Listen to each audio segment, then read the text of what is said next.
ಬಹುಶಃ they might not be vocal, that does not make them RSS. ಈಗ ನೋಡಿ, ಆಚರಣೆ ನಿಮ್ಮದ್ರಲ್ಲಿರೋದು. ಹಿಂದುತ್ವ ಅಂತ ಕಾನ್ಸೆಪ್ಟ್ ತಂದಿದ್ದು ಯಾರ್ರೀ? ಯಾವಾಗಿಂದ ಇದೆ ಹಿಂದುತ್ವ ಕಾನ್ಸೆಪ್ಟ್ ಹೇಳಿ ನನಗೆ. ಸಾವರ್ಕರ್ ಅವ್ರು ತಂದಿಟ್ಟಿರೋದು. ಅದಕ್ಕಿಂತ ಮುಂಚೆ ಎಲ್ಲ ಹಿಂದೂಗಳೇ ಅಲ್ವಾ? ಏನು ಹಿಂದುತ್ವ ಅನ್ನೋ ಕಾನ್ಸೆಪ್ಟ್ ಯಾವಾಗ ಬಂತು? ಅದು 2900 ವರ್ಷ 3000 ವರ್ಷದ ಇತಿಹಾಸ ಇದೆ ಅದಕ್ಕೆ? ಇಲ್ಲ, ಅದು ಇವ್ರ ರಾಜಕೀಯ ಬೇಳೆ ಬೇಯಿಸ್ಕೊಳ್ಳಿಕ್ಕೆ ತಂದಿರೋದಂತ. ಈಗ CM ಅವರು ಹೇಳಲ್ವಾ, ನಿಮ್ಮ ಆಚರಣೆ ನಿಮ್ಗೆ ಬಿಟ್ಟಿದ್ದು, ಸ್ವತಂತ್ರ ಇದೆ ಎಲ್ಲರಿಗೂ ಮಾಡೋಕ್ಕೆ.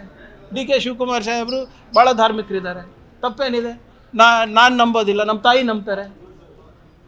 What is wrong with it? ನಿಮ್ಮ ನಂಬಿಕೆ, ನಿಮ್ಮ ಭಕ್ತಿ ಆಧ್ಯಾತ್ಮಿಕವಾಗಿ ನೀವು ಮಾಡ್ಕೊಳ್ಳಿ. ನನ್ನ ನಂಬಿಕೆ ನಿಮ್ಗೆ ತೊಂದರೆ ಕೊಡಬಾರ್ದು, ನಿಮ್ಮ ನಂಬಿಕೆ ನಿಮ್ಮ ಆಚರಣೆ ನನಗೆ ತೊಂದರೆ ಕೊಡಬಾರ್ದು.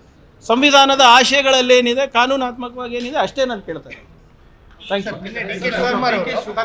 ಹೇಳಿದ್ದಾರೆ ಕಾರ್ಯಕ್ರಮದಲ್ಲಿ, ನನಗೆ ಬಿಜೆಪಿಯಿಂದ ಆಫರ್ ಬಂದಿತ್ತು, DCM ಹೋಗ್ತಿರೋ ಅಂತ ಹೇಳಿ ನಾನು ಪಕ್ಷ ನಿಷ್ಠೆ ಮುಂಚೆನೂ ಹೇಳಿದಾರಲ್ಲ.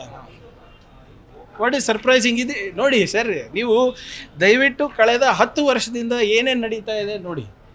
ನೀವು ಪಾರ್ಲಿಮೆಂಟಲ್ಲಿ ನೋಡಿ, ಅರ್ಧ ರಾಜ್ಯಸಭಾ ನೋಡಿ, ಇದು ಲೋಕಸಭಾ ನೋಡಿ, ಅರ್ಧ ಕಾಂಗ್ರೆಸ್ನಲ್ಲಿದ್ದವರೇ ಅಲ್ವಾ ಇರೋದಲ್ಲಿ.